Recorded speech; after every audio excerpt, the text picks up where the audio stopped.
All right, what's good, everybody? I'm kind of sick, so if I ever like my voice just goes out, you know what it is. Trippie red sales though. Trippie red sales. We gonna be talking like goddamn Santa Claus up in that me.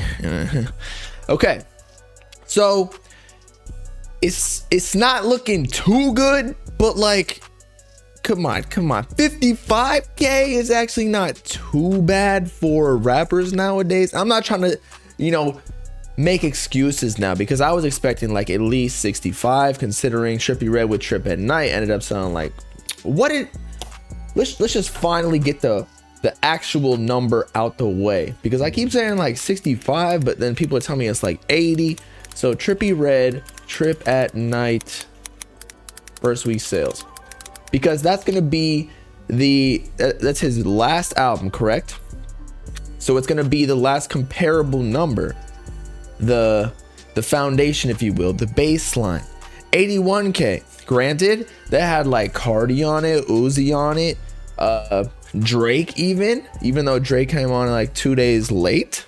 So he missed the mark, and actually he hasn't missed it yet, because we got these numbers from like some website that calculates sales, and it's not like alleged or anything. Like it seems to be correct, but these are just projected. Like the project dropped last Friday, right? So it doesn't technically end till this Friday. So maybe now that they know the numbers, they can like finesse something real quick, like buy a couple copies right quick to make us boost up to 81k to Trip at Night. But as we were discussing before, yes, Trippie stacked the album with features, with like big hitters too. But I think people realize that like maybe some of these big features aren't actually that like big.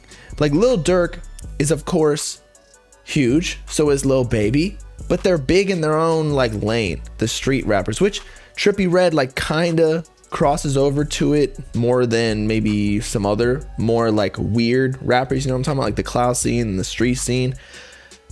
But I don't know if like every Lil Durk fan is really gonna tune in. And I'm not trying to make excuses. I honestly don't think 55k is all too great. I think that this is a bad look.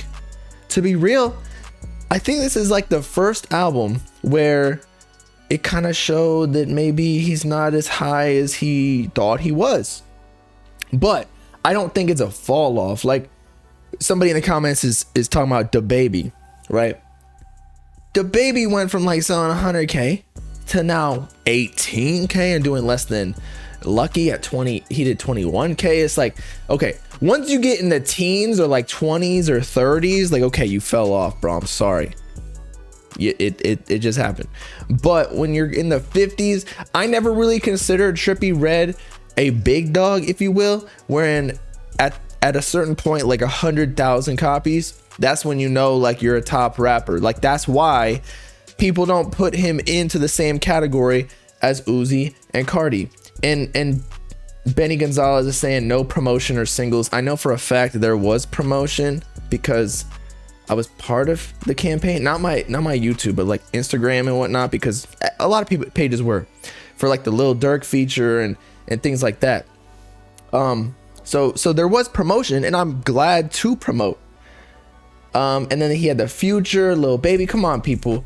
And also, you're not going to get features and not promote them, especially when you're trying to reach different demographics, which I think he was trying to do with like doing the glow and like more street rapping, because maybe the weird crowd, quote unquote, like they ain't messing with Trippie as much as he wants them to, because they're just, I mean, let's be real. If you ain't Opium, or you're not like, even Uzi's getting the treatment. If you're not Opium, they just want to troll you and trash you the whole time. Like they don't want to listen to it unless it's like on some guitar trap beats. You know what I mean? So yeah, but 55k, I say it's like a lowercase L or like neutral, but it's not good. Like this might be his lowest sales, I'll be honest. Fly says 55k isn't a flop, but it's embarrassing. Yeah, I don't think it's a flop either. I don't think he fell off. I don't think he flopped. But it's not like anything too impressive. Then again, though, as we discussed, like Mansion Music, regardless of the sales, I always tell y'all my opinion qualitatively, not quantitatively. So qualitatively, I still am listening to it. We listened to the Hideout with Fiji and Macintosh right before this. I like the Future song. I like the Lucky song. I like a bunch of them on the album. And it did not get a lot of, let's say, hype, as in, I think it did because it was the biggest thing that dropped in the nearest like time frame, because it's the beginning of the year. Usually nobody drops in the winter just because labels shut down. They're closing out on their budgets. January, they're just putting together the budgets for the next year of like how much money we're gonna put towards these artists. And usually those artists are like, you know, here's for Futures and Drakes and blah blah blah, Uzi, Cardi, Dirk, Youngboy. And then they put together a budget for like the rest of the repertoire, wherein they will like test some things out. It's more risky plays. So yeah, Mansion Music, he didn't really promote it for like a month, and it leaked prior, remember? Although I tell you all the time, I don't necessarily think that that really affected, because the whole leak community was on Twitter the day Mansion Music dropped. Now, they were calling the album trash, but I know they listened to it. And not all of the songs leaked. Like, people were still anticipating the Cardi feature. Now, if he got the Cardi feature though, people are saying the Cardi effect is crazy on Trip at Night. Now, if you remember, Trip at Night, the single, or actually two of the singles, one of them was Uzi, one of them was Cardi, the two hottest in the game, at least in this space. So maybe that's why. Like, this time he just didn't get as big features in his own space, in the space that people actually listen to his music, like the more like emo side, goth, whatever you want to call it.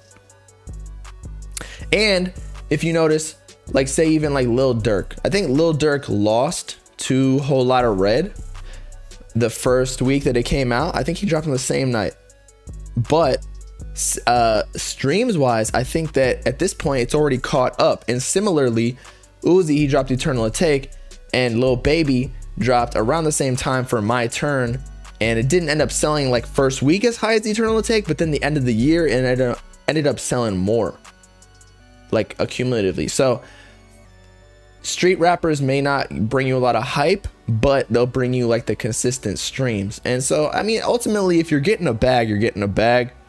First week sales don't really mean too much, other than like to the fan base and just for hype and talking shit to other fan bases and whatnot. But it will, I don't know. I like the project overall. He would have sold 200K with Cardi. Jesus Christ, bro. Cardi himself ain't even selling that. I'm sorry. Cardi not touching 200K for his project until, not this project, maybe the next one, depending on how this one goes. Because actually, let's get into that. I hope Cardi sells over 100 though. I think he will. I think he'll do like up to like 150 potentially. Someone says they believe they stopped album bundles. Everyone's affected except Drake and Kanye. Yes and no. So they didn't stop album bundles, but they changed the rules. That rule was, and they always figure out how to finesse it. That's why it's similar to like black hat hackers and white hat hackers.